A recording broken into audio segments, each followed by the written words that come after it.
اوعي تاكلي خوخ تاني من بره، ولا تجيبيه غير لما يكون زي ما انت شايفاه كده في الصورة اللي انتوا شايفينها دي.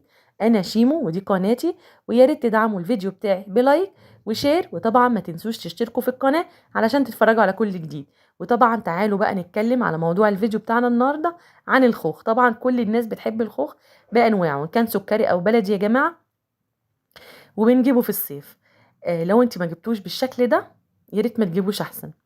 فاكرين المقطع بتاع الحديقة الصغيرة بتاعتي لما كنت بصور الفيديو بتاع جهاز الناموس، ازاي حولت جهاز الناموس السائل لجهاز ناموس رخيص جدا؟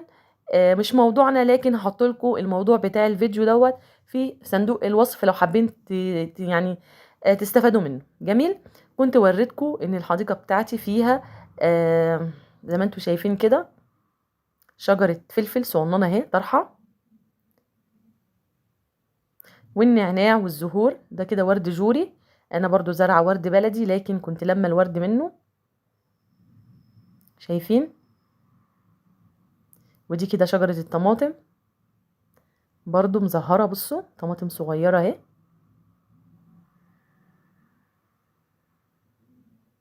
ودي كده نبات ظل او نبات عطري، نقدر في مساحة صغيرة اقل مساحة او حتى في جرادل يعني نزرع اللي احنا عاوزينه. يا سلام بقى لو على سطح بيت والشمس كده طالعة عليه، تقدري تزرعي اي حاجة تخطر على بالك.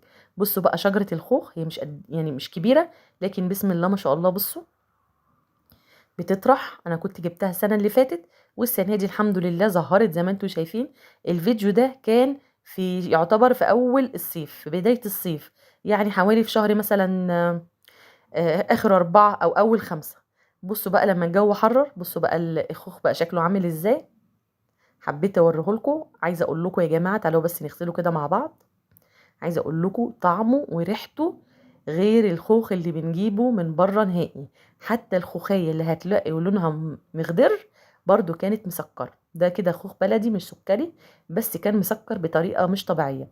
وانا ما برشش حاجه ولا بحط اي حاجه على النبات غير ان انا ايه يعني بسقيه.